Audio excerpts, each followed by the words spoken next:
Bang, tiket berapa? Seorang RM5 berapa orang? 5 orang. Nak 5 tiket. Okey. Terima kasih.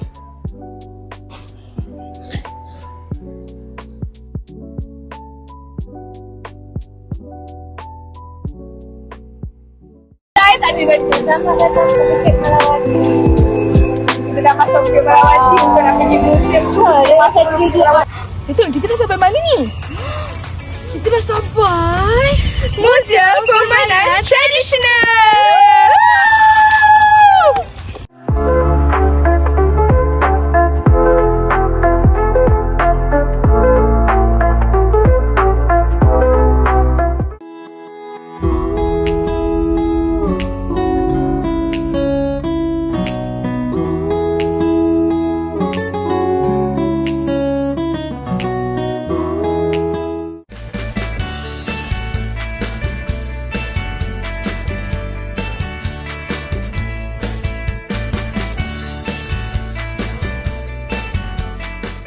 Awak semua, jadi sekarang kami dah berada dalam Museum Permainan Tradisional Kuala Selangor. Kalau awak semua boleh tengok kat sini, ada macam-macam permainan tradisional. Macam kat sini kita ada datuk harimau, kat sini kita ada senapan kayu, dan kalau kita boleh tengok di sini, apa ni? Cuba teka, drop dekat komen. Okey awak semua, macam awak semua boleh lihat, sekarang kita berada di stesen Dam Haji. Permainan ni permainan legend tau. Jadi awak semua boleh tengok kawan-kawan saya main kat sini. Siapa tak pernah main, rugi tau. Tengok ni, dekat kiri dengan kanan saya ada pameran komik. Menarik kan? Kalau bawa anak-anak datang sini, tak bosan.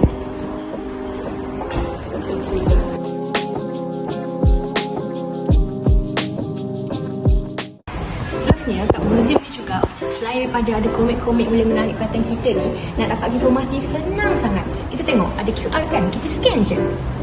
Kita scan. Lepas tu, keluarlah informasi tentang sejarah permainan ni. Contohnya, macam sekarang ni, permainan teng-teng.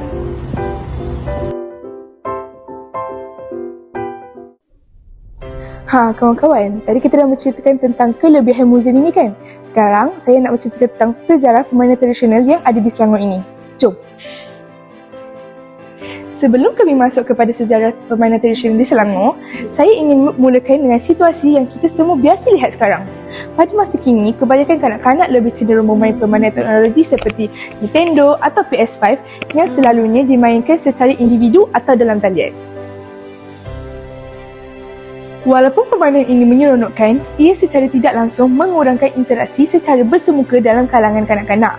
Berbeza dengan permainan tradisional pada zaman dahulu yang bukan sahaja menjadi hiburan tetapi juga satu aktiviti sosial yang melibatkan rakan-rakan dan komuniti. Sedangkan ada banyak lagi permainan yang kita boleh mainkan secara beramai-ramai tau.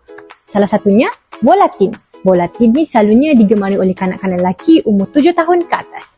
Nak cara bermain, kita perlukan 2 pasukan. Satu pasukan untuk baling bola, satu pasukan untuk menyusun tin. Cara nak menang, kita kena baling bola dan menjatuhkan ke semua tin. Tak boleh satu tin je, kena semua tin. Bukan itu saja. Selain daripada permainan yang digemari oleh kanak-kanak lelaki, kat sini kita ada permainan yang digemari oleh kanak-kanak perempuan berumur 8 tahun ke atas. Permainan ni ialah batu seremban. Batu seremban ni juga dikenali sebagai selambut, putu mama atau simbang. Permainan ni selalunya dimainkan menggunakan batu kecil ataupun biji getah yang dijahit di dalam karung. Cara permainan dia mudah je. Siapa yang dapat imbangkan batu seremban di atas tangan akan pergi ke tahap seterusnya. Selalunya tahap-tahap yang digunakan adalah batu 4, batu 5 atau batu 7. Okey, seterusnya permainan congkak. Awak semua tahu tak congkak berasal daripada negeri mana? Congkak berasal daripada negeri bahagian belah utara, iaitu Perak, Perlis, Pulau Pinang dan Kedah. Permainan congkak perlu dimainkan oleh 2 orang pemain dan mempunyai 2 rumah di bahagian congkak. Rumah pemain yang paling banyak guli adalah dikira pemenang. Okey, akhir sekali kita ada permainan lompat untai getah, iaitu getah diuntai sepanjang 15 kaki. Dan permainan ini memerlukan 3 orang pemain, iaitu 2 pemain akan memegang hujung getah dan seorang lagi pemain akan melompat menggunakan 1 atau 2 kaki. Cara menentukan kemenangannya dengan siapa yang paling banyak lompat akan dikira sebagai pemenang. Kesimpulannya, apa yang saya ingin tekankan ialah walaupun pada masa sekarang kanak-kanak lebih terdedah kepada permainan teknologi, itu tidak bermaksud permainan tradisional sudah tidak relevan. Melalui permainan seperti congkak, gasing dan batu seremban, kanak-kanak bukan sahaja bermain, tetapi juga belajar bekerjasama, bersabar dan menghargai hubungan sosial. Oleh itu, pendedahan kepada permainan tradisional adalah penting supaya generasi muda sedar bahawa masih wujud permainan yang menyeronokkan dan bermakna tanpa bergantung sepenuhnya kepada teknologi. Okey, akhir kata sampai sini sajalah lawatan kami ke Muzium Permainan Tradisional. Kami harap anda dapat sesuatu daripada video ini. Nak datang sini murah je tau. Naik tram RM5 je. Nak masuk museum lagilah RM3 je. Pastikan kita semua tak akan lupakan permainan tradisional yang ada di negeri kita. Jangan lupa datang ya kawan-kawan. Bye!